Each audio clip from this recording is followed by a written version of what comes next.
प्रथम तहलका न्यूज। हरिद्वार के ज्वालापुर में जिला पंचायत चुनाव को लेकर अटकलें कम होने का नाम नहीं ले रही। जहां कल देर रात जिला पंचायत के आरक्षण की सूची जारी हुई, जिसके बाद कांग्रेस ने इसका विरोध करते हुए हरिद्वार के प्रेस क्लब में प्रेस वार्ता की और इस सूची का विरोध किया। पंचायत चुनाव की तैयारियों के बीच में कांग्रेस ने प्रदेश की सरकार पर मनमाने तरीके से परिसीमन और आरक्षण करवाने का आरोप लगाया। कांग्रेस के प्रदेश संगठन महासचिव और जिला पंचायत चुनाव के जनपद प्रभारी विजय सारस्वत ने कहा कि वे आरक्षण के खिलाफ नहीं हैं, लेकिन जिस तरह से जिले में त्रिस्तरीय पंचायत चुनाव को लेकर परिसीमन और सीटों का आरक्षण किया गया वो गलत है, लोकतंत्र के विरुद्ध है। उन्होंने आरोप लगाया कि अधिकारियों ने सत्ता के दबाव में आकर ये खेल किया है, जो कि हम होने नहीं देंगे। राज्यपाल को ज्ञापन देने से लेकर कोर्ट का दरवाजा भी खटखटाएंगे। देखिए, ये हरिद्वार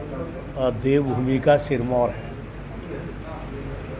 और ऐसे देवभूमि जैसे प्रदेश में अगर हम हिटलर शाही करेंगे, तानाशाही करेंगे या कानूनों को ना मान करके अपने कानून थोपेंगे तो भविष्य के लिए और उत्तराखंड राज्य के लिए अशुभ संकेत है। जब हमारे समस्त विधायक और काजी जी बता रहे हैं कि एक क्षेत्र में अगर 100% व्यक्ति एक जाति के रह रहे हैं, आपको किसने अधिकार दे दिया कि आप दूसरा रिजर्वेशन कर दें? मैं तो अधिकारियों से भी कहना चाहूँगा कि समय रहते हुए अगर कोर्ट में हमें जाना पड़ेगा, वो जो सरकार के दबाव में गलत निर्णय ले रहे हैं उनको समय रहते जो हम आपत्तियाँ लगा रहे हैं, विधिक सलाह ले रहे हैं, उनको सब चीज़ों को दुरुस्त कर देना चाहिए। और हम जिन व्यक्तियों के लिए आरक्षण बना है और जितनी उनकी जाति उनकी योग्यता है उतना लाभ उनको मिलना चाहिए। अगर सरकार ने अपनी तानाशाहीपूर्ण रवैया रखा और इसमें बदलाव नहीं किया तो हमारे कांग्रेस जन हम सड़क से विधानसभा कहिए, कानून तक, कचहरी कोर्ट तक जाएंगे। लेकिन हमारा प्रयास ये रहेगा कि हरिद्वार जनपद के जो त्रिस्तरीय चुनाव होने जा रहे हैं, जो उसके लिए लाभकारी लाभार्थी हैं, उन तक रिजर्वेशन पहुंचना चाहिए और हम पहुंचाने का प्रयास करेंगे।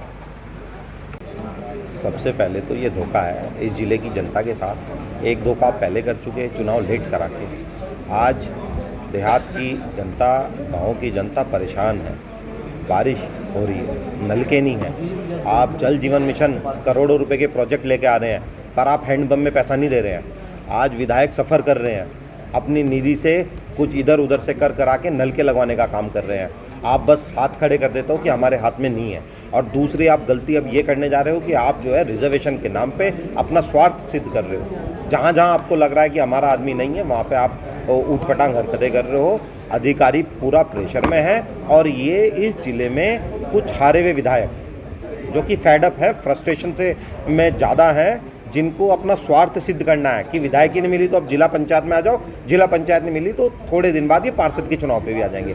ये अपना स्वार्थ सिद्ध करने के लिए इस तरह की ऊटपटांग हरकतें करने का काम कर रहे हैं, लोगों को नुकसान पहुंचा रहे हैं, इस जिले की जनता को नुकसान पहुंचा रहे हैं, जो कि जनता देख रही है। आज ये प्रेस इसलिए की गई है और इनको चेताया जा रहा है कि होश रहते आप जो है सुधर जाइए, वरना हम सुधारना जानते हैं। क्या विधानसभा में भी मुद्दा उठाया जाएगा?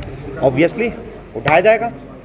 जितना भी आप शासनादेश का उल्लंघन कर रहे हो, आप उत्तराखंड सरकार की मर्यादा को डाउन करने का काम कर रहे हो। और अगर ये भी मुद्दा ना उठा पाए तो वो हमारा बेकार है फिर विधानसभा में जाना। सरकार त्रिस्तरीय लोकल चुनाव से बचना चाहती है और एक राजनीति के तहत, राजनीति से प्रेरित होकर ये आरक्षण किया गया। पहले तो इन्होंने 1.5 साल के लगभग इस चुनाव को टाल दिया, अभी भी त्रुटिपूर्ण आरक्षण किया, अधिकारियों पर दबाव बनाए हुए हैं सरकार। एक नेता विशेष कहते हैं कि मैं जिला पंचायत के अध्यक्ष का चुनाव लड़ूंगा, आप ही लोगों के माध्यम से हमें पता चलता है। अब आरक्षण महिला का आएगा, एससी का आएगा, ओबीसी का आएगा, जनरल आएगा, कुछ पता थोड़ी है। तो इसके मायने तो पूरे ही आरक्षण उनके कह पर चल रहा होगा, क्योंकि सुनने में आया उनके घर में तो पत्नी भी नहीं है। तो ऐसा लोग बताते हैं, मुझे जानकारी नहीं। तो पूरे ही आरक्षण पर उंगली उठती है इस प्रकार। कई आरक्षण मैंने अभी पिन पॉइंट किए। नाथूखेड़ी गांव है, 100% शेड्यूल कास्ट उस गांव में रहते हैं और उस गांव को एक भी वोट ऐसा नहीं है जो शेड्यूल कास्ट से बाहर का वोट हो। उस गांव को ओबीसी कर दिया। एक गांव ऐसा है जिसमें एक भी सिंगल वोट एससी का नहीं है, उसमें जो ग्राम पंचायत का वार्ड है उसमें एससी कर दिया।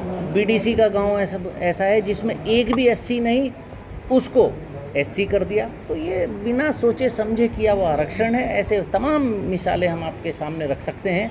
तो इस आरक्षण को पुनः सही तरीके से किया जाना अति आवश्यक है और राजनीति से प्रेरित बिल्कुल ना हो आरक्षण।